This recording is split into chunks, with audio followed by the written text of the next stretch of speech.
Welcome to the Three Martini Lunch. Grab a stool next to Greg Columbus of Radio America and Jim Garrity of National Review. Three Martinis coming up. Congratulations. You made it to the end of the week, and so did we here at the Three Martini Lunch. Glad you're with us on the Friday edition to wrap up the week. We have good, and crazy martinis. And Jim, let's dive right in to our first good. Earlier this week, we had, of course, the Roger Stone sentencing controversy. The prosecutors in the case recommended 7 to 9 years for his lying and obstruction convictions in a Washington, D.C. federal court late last year. The president didn't like that. A lot of people thought it was excessive, given that he's a first-time offender and that he's fairly old. And President Trump went on Twitter to blast the idea. And then when the Justice Department decided to reduce its recommendation, it was seen as Bill Barr doing Trump's bidding over at the Justice Department. Barr sat down on Thursday with Pierre Thomas, the longtime justice correspondent for ABC News, to address the situation. And Barr says Trump's public statements, his tweets on things like this, don't help, and they've got to stop. Public statements and tweets made about the department, about our people in the department, our men and women here, about cases pending in the department, and about judges before whom we have cases, make it impossible for me to do my job and to assure the courts and the prosecutors in the department that we're doing our work with integrity. Mr. Barr, the president does not like to be told what to do. He may not like what you're saying. Are you prepared for those ramifications? Of course. As I said during my confirmation, I came in to serve as Attorney General. I am responsible for everything that happens in the department, but the thing I have most responsibility for are the issues that are brought to me for decision. And I will make those decisions based on what I think is the right thing to do, and I'm not going to be bullied or influenced by anybody. And I said at the time, whether it's Congress, newspaper, editorial boards, or the president, I'm going to do what I think is right. And,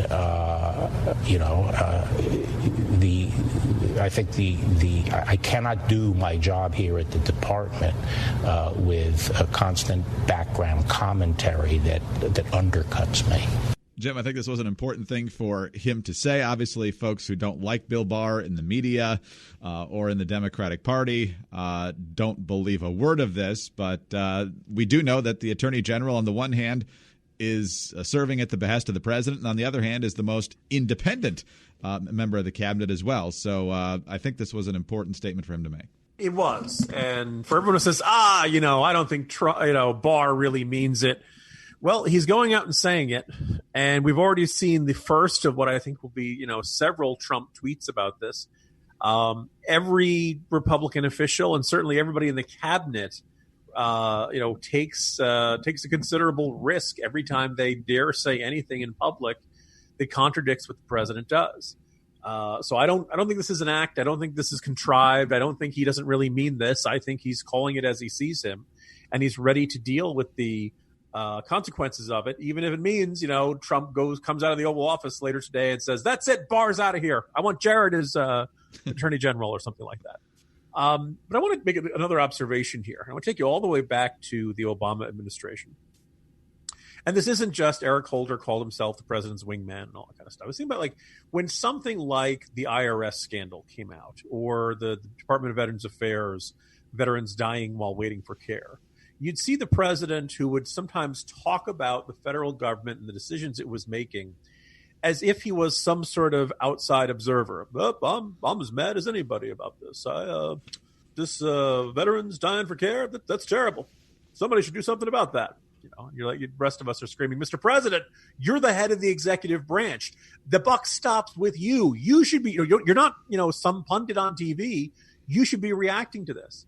Throughout all government, I think in particular the Department of Justice, whenever an attorney general gets confirmed, there's always he wears two hats, right? He is, on the one hand, the chief law enforcement officer of the entire country, runs the Department of Justice. And in that sense, he has to be a nonpartisan figure. He has to be seen as someone who is not there to help one party and hurt the other. His job is to adjudicate. His job is to run a good group of prosecutors and investigators so that federal law enforcement is trusted by both parties and isn't seen as a personal extension of the president's whims. But at the same time, a cabinet official, as you mentioned, not only serves at the pleasure of the president, but it's pretty common that a president will say, I have ordered my attorney general to launch an investigation onto this problem in the country, And for Democrats, it's always, corporate crime and white collar and all that stuff. And for Republican administrations, it's usually the drug trade or illegal immigration or something like that. There's always been a little bit of politicization to the attorney general. This is not somebody who's a position who's completely never offers any comment on any political issue whatsoever. And you can go back to Loretta Lynch, Eric Holder, Mukasey, John Ashcroft, Janet Reno. I mean, Alberto Gonzalez, all attorney generals are going to have some version of this accusation thrown at them.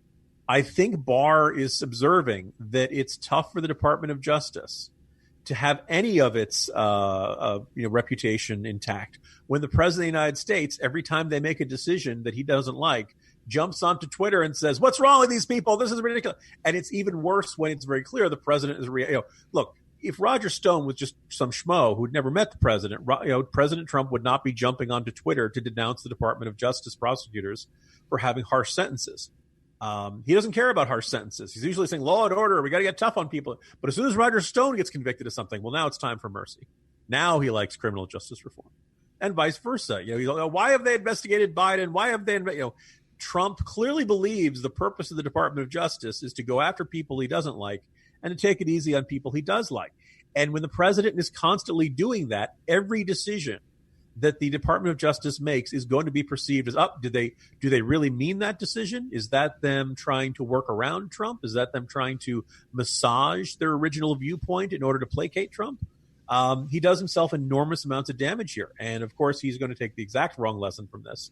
I think the perfect example of all this, of course, Greg, is that Lou Dobbs on Thursday night was saying about he's so disappointed in in Barr, and good heavens, why can't he understand what the president's been through and that the president's fighting for, all that kind of stuff. On Wednesday night, Lou Dobbs was saying that Barr was doing the Lord's work. So, we have always been at war with East Asia, I believe will be the headline tonight. Well, as you said, whether it's Supreme Court justices, federal judges, the Attorney General, we're at the point where for a lot of people in this country, they're principled if they make decisions that agree with me. If they're not, they're a political hack, particularly if that position happens to agree with the president. And so when Trump tweets things like this, it obviously fuels the fire of those people who think that Barr is simply Trump's puppet. I don't think there's a lot of evidence to that, obviously. But a lot of it, I also suspect, is because they fear what's coming. With the Durham investigation, they don't know exactly. And that way, if you can discredit Bill Barr as Trump's lackey, then whatever comes out of this investigation can immediately be discredited. I think that is undoubtedly at least a factor in what we're hearing here, Greg. And the other thing is that, look, this is a president who expresses every thought that pops into his head. I don't doubt that there were times Bill Clinton was mad as hell at Janet Reno.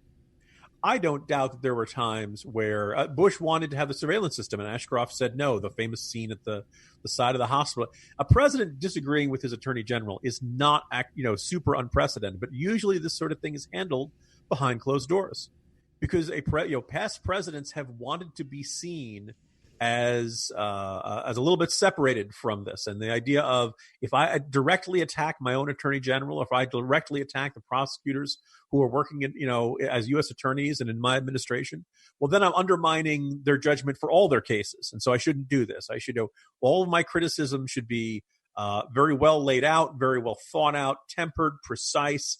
And that's just not the way this president operates. And he's going to get himself in trouble, and we'll see how things shake out. But again, up until Wednesday, everybody in Trump world would have said Attorney General Barr was the best guy the president ever could have picked, that he was doing. And I think there's a lot of evidence to make that argument.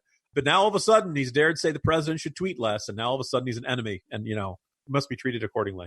Just to follow up on your Bush versus Ashcroft on the surveillance state, a lot of people might say that the real hero in that story from a civil libertarian perspective is Ashcroft, who even while in great pain from pancreatitis refused to sign off on it. The real hero, as we all know, is Deputy Attorney General Jim Comey because, he agreed with Ashcroft. Well, he's the one who told the story. So, yes. All right, on to our second good martini now, Jim. And yes, Bernie Sanders has won at least the popular vote in Iowa, and he also won in New Hampshire. Isn't winning the delegate count at the moment, but we'll see where we stand in a few weeks on that. But the Washington Free Beacon doing some interesting analysis in Iowa and New Hampshire about where Bernie did well and where he didn't. And here's what they say. A Washington Free Beacon analysis of census data and early primary results found that Sanders finished no higher than third and as low as fifth in the 3 Iowa counties with the highest proportion of privately insured adults. In New Hampshire's Rockingham County, where 83% of adults have private insurance, Sanders lost by 4 points to Pete Buttigieg and nearly dropped to third behind Amy Klobuchar. In addition to losing Rockingham County, Sanders also struggled in Hillsborough and Merrimack counties, where close to 80% of adults have private health insurance. He won those counties handily in 2016, beating Hillary Clinton by 15 and 19 points respectively. Sanders took both Hillsborough and Merrimack by just 1 point in 2020. And of course, it's a more crowded field, so that has something to do to explain it. But it also says Sanders' shortcomings in Rockingham, Hillsborough, and Merrimack could give Trump an opportunity to flip the Granite State because he lost there by just 0.4% in 2016, and more than 64% of the state's population resides in those 3 counties. So, Jim, I mean, you never know. These people might not have to deal with a Bernie Sanders nomination, but even if they do, they might grit their teeth and do it. But at least on the surface here, it seems that there's an opportunity to win over some folks if the Democrats keep going down this road with a Sanders nomination. Yeah, I'm gonna add to this report with an anecdote. I realize that the plural of anecdote is not data.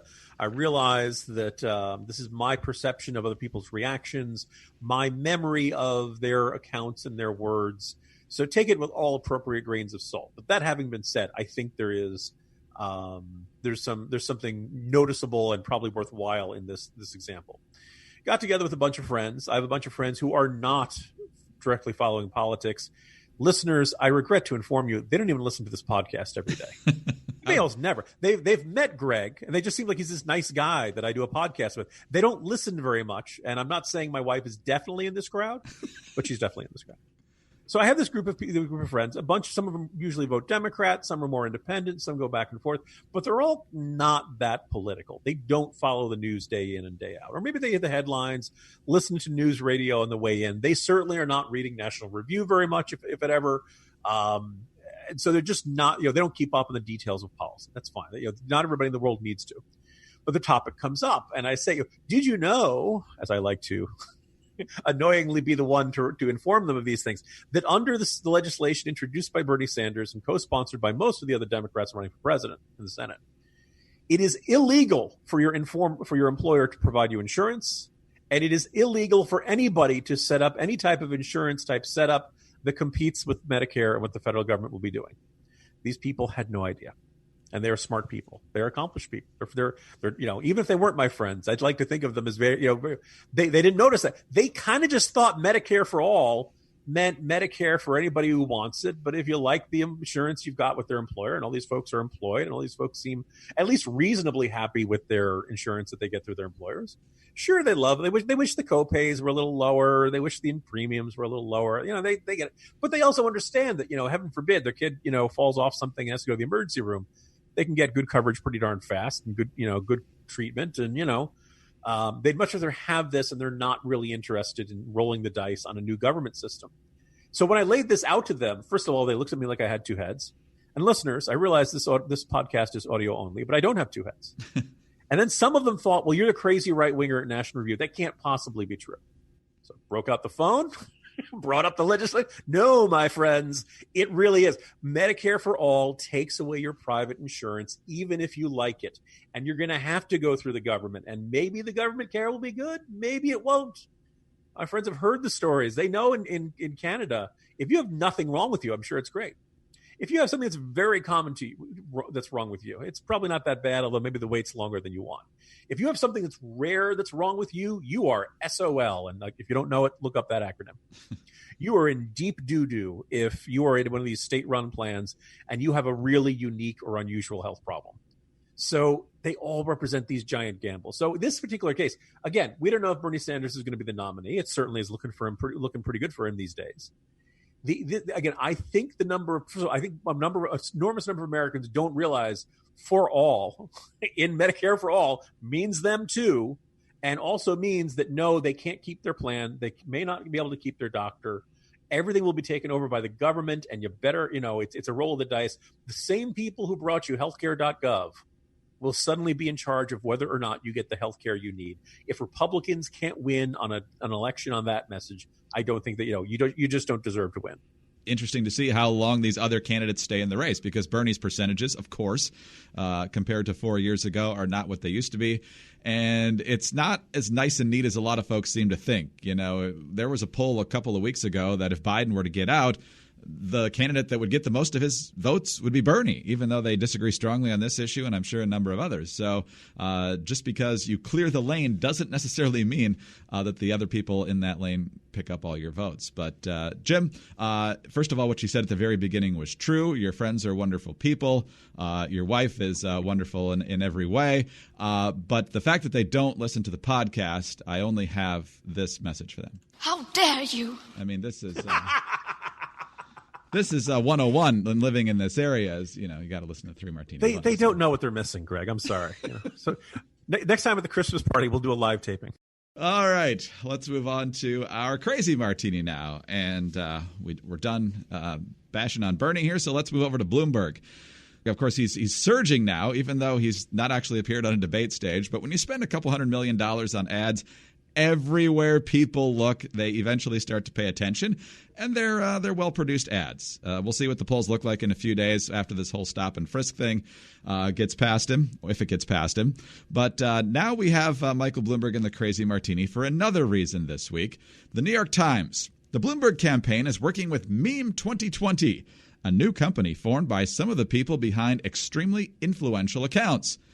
Mick Perzicki is the lead strategist of the Meme 2020 project. He's also the chief executive of Jerry Media, a media and marketing company that is a powerful force in the influencer economy. That all sounds good, right? Well, Free Beacon again says, what the New York Times neglects to mention for some reason is that Jerry Media was behind the ridiculous and fraudulent marketing campaign for Fyre Festival. The promotional materials for the failed festival, which was driven by celebrity endorsements on social media, convinced thousands of rich idiots to fly to the Bahamas in hopes of seeing Blink-182.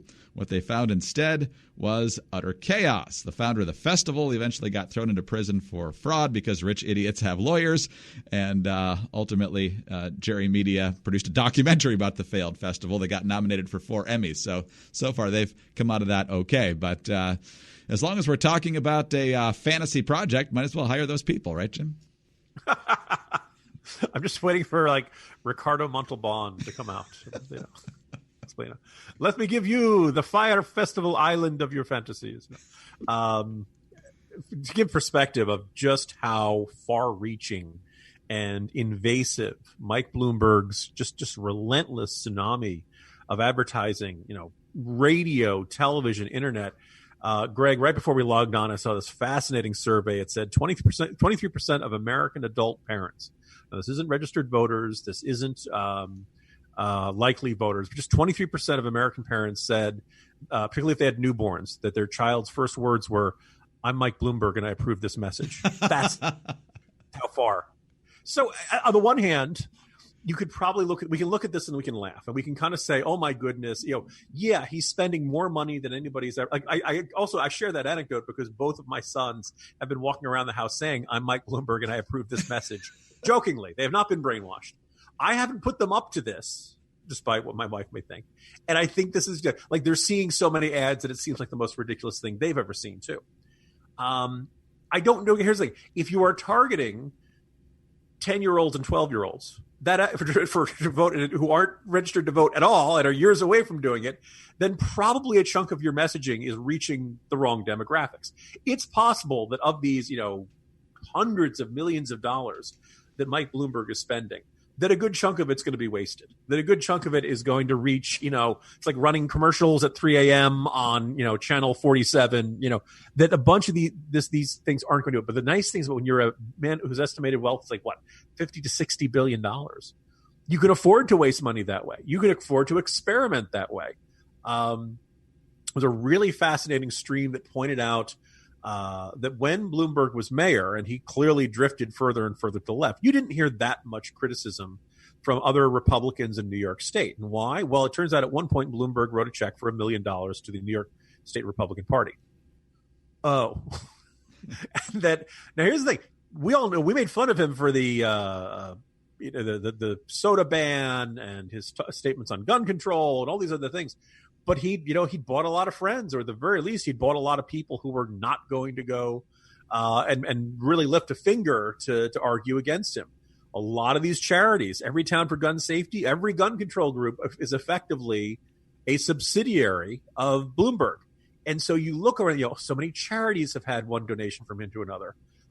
Much to my, semi-chagrin, one of my all-time favorite columnists, Peggy Noonan, writes a column in this coming weekend's Wall Street Journal. They put up her column on Friday mornings where she kind of says, first of all, take Mike Bloomberg seriously. And Greg, she likes him. She's encountered him enough time. Like, she's not saying she would vote for him. She's just saying that, she has big disagreements with him, but she likes what he did as mayor. And this is, she does not see the same Napoleonic maniac that you and I and a whole bunch of other conservatives see. And there's this kind of unnerving sense that a lot of people, just as when Trump appeared on the scene, a whole bunch of people whose introduction to him had been through The Apprentice or through the 80s tabloid stories or all these other things, that they came to the table with this pre-existing good feeling towards him. A whole bunch of people who I would argue probably ought to know better might have warm, fuzzy feelings about him. And even those who don't are going to get hit by this relentless ad campaign and all of these millions of other ways in which Mike Bloomberg has been throwing his weight around, and I should say more accurately, throwing his wealth around for better part of like 2 decades in American life. This is really kind of, we are really going to uncharted territory here. And, could this backfire? Sure. I think as I wrote earlier this week, Bernie Sanders has been dreaming of running against a guy like Mike Bloomberg. And there's going to be this jujitsu where this argument of like, look, Mike Bloomberg is just a giant pile of money. Take that away from him, he's nothing. And is that really what you want in a president in America? And that presumably should be enough to beat him in a Democratic primary? Not so sure. Probably. Maybe. Big ugly floor fight if he gets the nomination. Bernie bros probably storm out. Probably he doesn't get the nomination, but who knows? And the other weird thing is you throw all this stuff out about Bloomberg's record, and a certain number of people will respond on Twitter, look, I don't care about any of that. I just want to beat Trump. Damon Linker, writing in The Week magazine, is like, we're trading one oligarch for another. Right? It's like, which Manhattan billionaire who's a narcissist and with issues of treating women badly do you want in America? The Republican one or the Democratic one? So we'll see if this all backfires. Hopefully the Bloomberg presidential campaign does get remembered as the 2020 equivalent of the Fyre Festival. But boy, oh boy, when you're reaching for a couple $100 million in the petty cash drawer, boy, this is a daunting menace for the other Democrats and conceivably in the general election up against Trump. Wow. Well, if this works and Mike Bloomberg becomes president, I'm going to start planning already for Emperor Bezos because I was just about to say, I remember the time. I was surprised. When Bloomberg was mayor of New York City, he was also the single richest man in the city. And I remember thinking, as an American, I don't know if I'm comfortable with the richest man also being the most politically powerful man at the exact same time. I think those two roles should be split in this country. Now, look, we've always had wealthy presidents, Kennedy, Bush. No president's ever poor. And, most people who are in high levels of politics live at minimum very comfortable lives, usually have 7-figure, personal wealth and all that kind of stuff. But, man, the multi-billionaire running thing strikes me as a awful lot of concentration of power in one person's hands. Well, we did have the Clintons leave the White House dead broke. We know that. But other than that, they've done. I mean, you'd figure they get more, you at least be able to cover their costs by pawning off all the silverware they took with them. It's a great reference. Mike Bloomberg's birthday today, by the way. He's 78, just like Bernie. Biden's 77. So it's the youth movement. What do you get for the man who owns everything? Apparently the presidency. But we'll see. We will see. I heard a good joke today that Bloomberg and Bernie are both trying to buy the presidency. Bloomberg's trying to do it with his own money, and Bernie's trying to do it with yours. So take your pick, Democrats. All right. Jim, have a great weekend. We have a special President's Day podcast for folks on Monday, and then back to our regular fare on Tuesday. See you in a few days, Greg. Sounds good. Jim Garrity, National Review. I'm Greg Corombos. Thanks very much for being with us today. Have a great weekend. Please subscribe to the podcast, leave us a kind review, and we'll be back Monday for the next and the President's Day edition of the 3 Martini Lunch.